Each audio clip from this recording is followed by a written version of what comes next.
Gracias pues, hermanas y hermanos, por su presencia, con las experiencias que van a compartir con nosotros para decidir cuáles son los mejores caminos para llevar adelante la autonomía y la libre determinación de nuestros pueblos.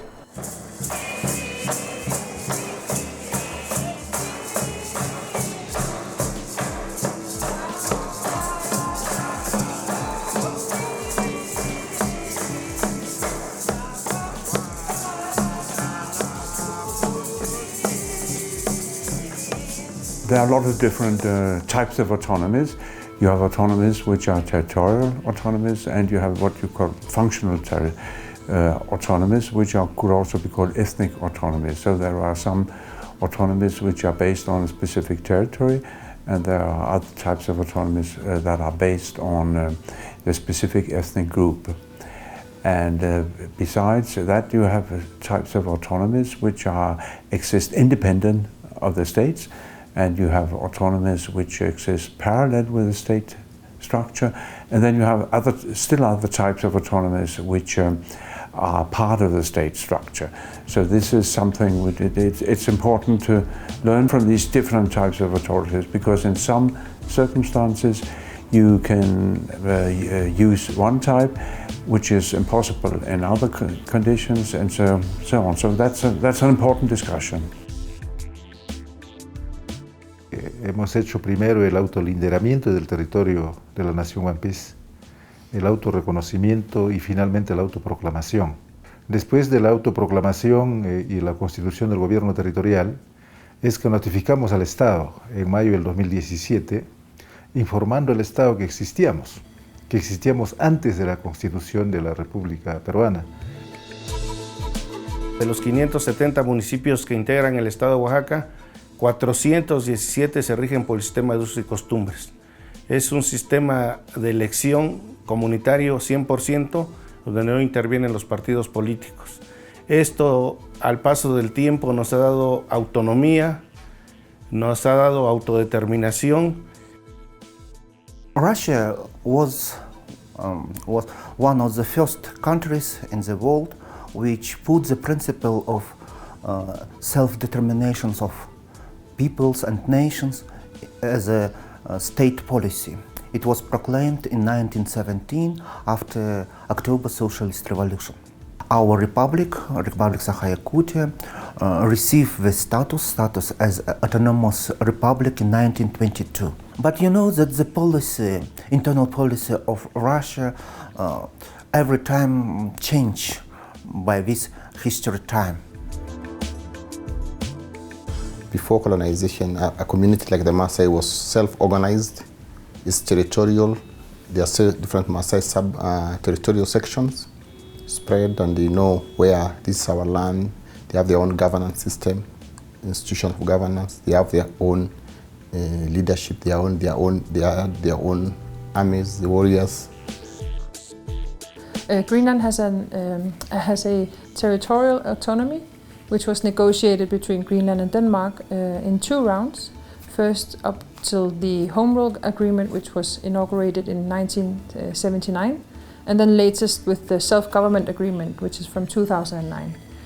And especially the Self-Government Agreement has given us a much more wider autonomy, and actually it includes also the right of the people of Greenland to declare ourselves independent on the basis of a referendum. So it's a very wide autonomy agreement, and it was debated and negotiated for many years. Existing autonomies in India have not worked very well. Now for that there are many reasons. There are institutional design problems, institutional capacity problems of both the state and of the existing autonomy. How do we address this? This is a very crucial and deep question that challenges all of us.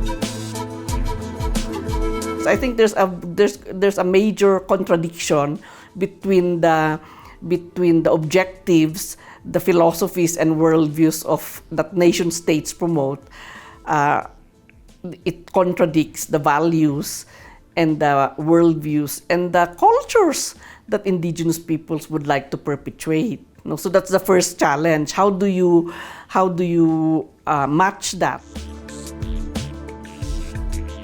Las comunidades indígenas han venido sustancialmente padeciendo violaciones a sus derechos fundamentales. Uno de los más sentidos es la violación al derecho territorial. Esta presencia de actividades extractivas en el territorio One Piece son desafíos grandes, porque el Estado siempre va a pretender implementar estas actividades en pos de generar mayor presupuesto para el Estado. There is strongly impact for our culture, for our language, for mind of our younger generations. Estamos viviendo un riesgo bastante latente, ¿no? Porque a veces la forma de solucionar los problemas es desapareciendo o asesinando a los que en su momento están al frente de esta lucha social. Nos queda bastante claro también a nosotros que es el riesgo, pero más sin embargo creo que es más importante defender lo que por derecho nos corresponde. Uno de los temas que como comisión, ¿cierto?, hemos planteado, y creo que las diversas intervenciones en estos días han confirmado, es cómo avanzar en el derecho a la autonomía y la libre determinación en un contexto actual que nos parece de retroceso de los derechos. Y ahí creo que la Comisión cumple un rol muy importante en, de alguna manera, mantener los estándares que ya se han sido alcanzados y intentar ser como un obstáculo a estos retrocesos para que podamos seguir avanzando hacia el derecho a la libre determinación. Creo que podríamos avanzar trabajando para colaborar en procesos de diálogos propositivos entre pueblos indígenas y gobiernos sobre el tema de autonomía y autogobierno. También creemos que es importante fortalecer la actuación de las instituciones nacionales de derechos humanos en esos procesos nacionales o locales de implementación de la declaración. We can take up the issue in the form of trying to have put pressure on governments. We can have specific meetings focusing on autonomy or urge indigenous peoples to discuss these issues. We have no force to implement autonomy anywhere, but the important thing is try and continue to one, try government to take up the issue, two, to have indigenous peoples consider what type of autonomy is it that they really want, what is realistic in their specific conditions, and how can they do it. I think that the seminar was excellent because it afforded indigenous peoples from diverse regions of the world to come together and talk about the substance, the content of self-determination and autonomy and self-government and what it means to their people, their communities, their nations. So it was a really important opportunity to exchange views. There is opportunity.